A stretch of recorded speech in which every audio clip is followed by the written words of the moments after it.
Hi everybody, my name is Mike Skinner and welcome to Surviving Change. It is the 24th of April 2025, and in this video I want to quite ironically have a conversation about the changing nature of the business of change itself. So I am a change practitioner by choice. I have a consulting business who work primarily with large corporates, but also government agencies and non-profit organisations. And our role is to work with that organisation and very often with a program team, a group of people that have come together to drive a significant transformation within that business, within that organisation. Our role focuses on the people side of that change. So while the program managers and the project managers and many other of the specific disciplines involved in transformation are very focused on delivering the functional stuff, the functional pieces, the software, the technology, the new processes, the organizational design of a transformation, a typical transformation, the role of the change practitioner is to focus very much on the human side of that change. And having started my career as a project manager and evolving into program management, the reason that I have very much focused or refocused on the behavioral change side of a large program of work, of transformation, is because what I realized around about 12 years ago was that our work wasn't failing to deliver in entirety because we didn't deliver the functional pieces we needed to deliver. You know, we may have stumbled along the way, we may sometimes go over budget, but we always ended up delivering the new software or implementing the new organizational structure. What we failed to do was necessarily bring all of the people along with us that we needed to bring along with us. People, for many reasons, would resist that transformation in many different ways. And because people resisted the transformation, we failed to achieve our outcomes, or at least failed to achieve as much of our outcomes as we wanted to. So 10 years ago, you would have struggled to find somebody within an organization, within a transformation team, whose sole role it was to focus on the human side of change. Now you do. We call them change managers, change practitioners, behavioral change practitioners. And as a profession, as a role, it's young. It's very much an emergent role.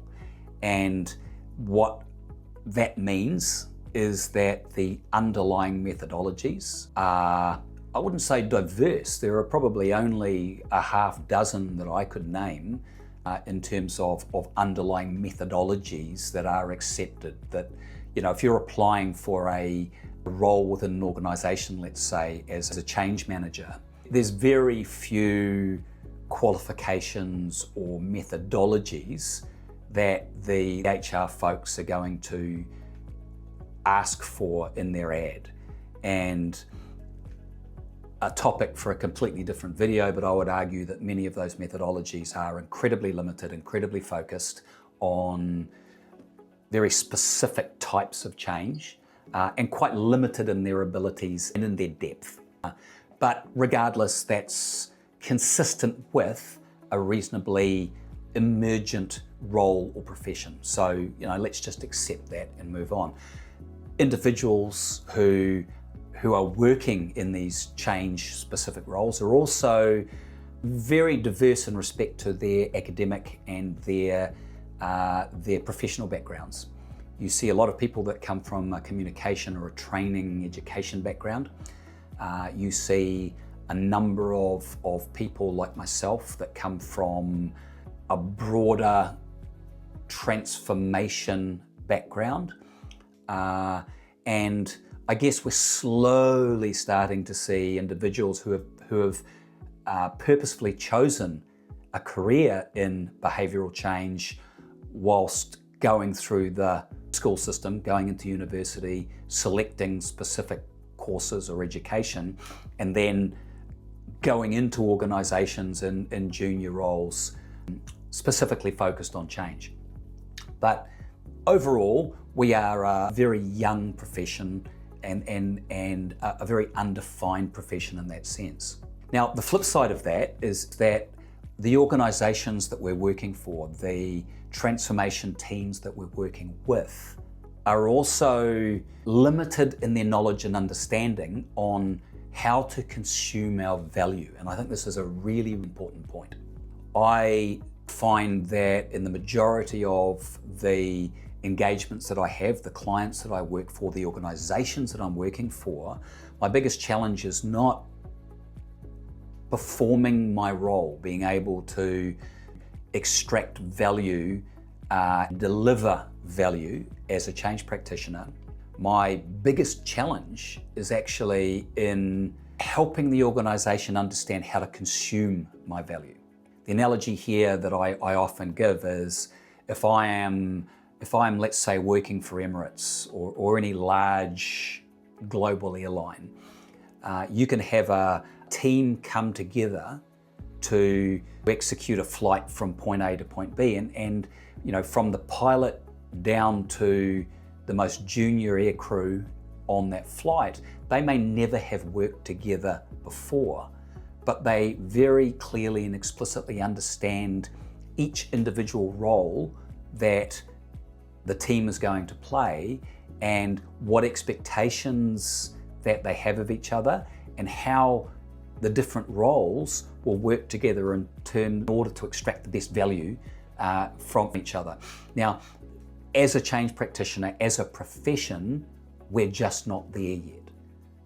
So a lot of our time, our effort and our energy goes into being able to deliver value for the organization that we're working with or the transformation team that we've come together to work with for a period of time to deliver an outcome. So with that backdrop, along comes AI. And I kind of see three prevailing attitudes that people have when it comes to AI.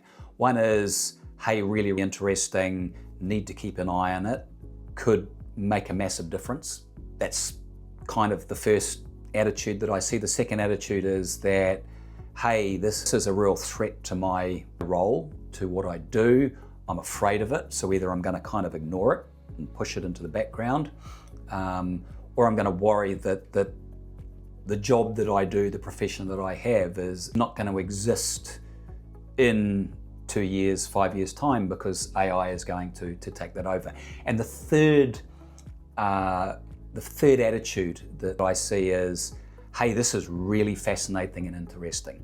And yes, it will disrupt my role, my profession, the job that I do, but it's also an opportunity to really embrace something and reinvent myself, reinvent what I'm doing in the profession I'm in, and to add significantly more value than I am today.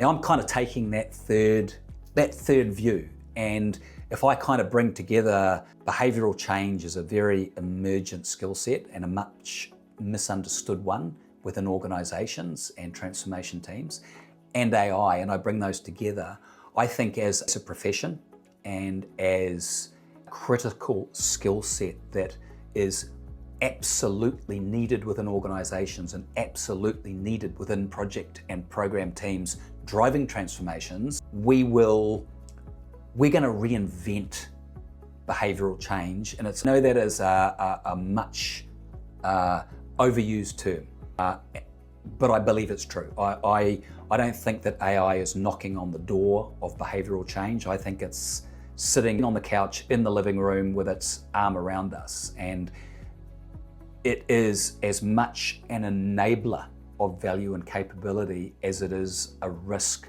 to the job to be done. As Clayton Christensen would say, we have a job to do, and that job is more important than ever with AI and the pace of transformation and change that's taking place. So, long-winded way of really describing what this channel is all about. Now, I'm on a journey professionally to understand how I'm going to leverage and harness AI to really provide much better value to the organizations that I'm working with. I'm on a mission to understand how AI will fundamentally change my business, the organization that I've built, that advises and helps organization drive the human side of transformation and change.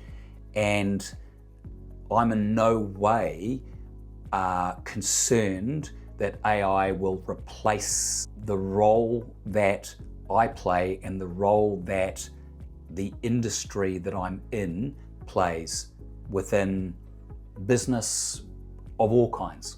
But it's a journey, and it's an opportunity for us to really cement and rethink how we support and we think about and we drive and we implement the human side of transformation moving forward. So if this topic is of interest to you, you might be on the functional side of transformation. You might be a project manager, a program manager. You might be a change practitioner, or you could be a leader within an organization, recognizing that transformation and change has become an everyday skill set and an everyday activity for leaders in 2025. Then hit the like button, as they say, follow along, join the conversation, and let's explore how change management, how change as a practice is going to evolve and change and really supercharge as we bring this very emergent skill set and role together with the incredible power of AI over the weeks and the months ahead. So thank you for listening. If you're interested, hit the like button, follow along. Let me know in the comments below if there are particular topics of interest that you'd like to pursue or you'd like us to talk about in future videos, and I can prioritize that. Thank you for listening.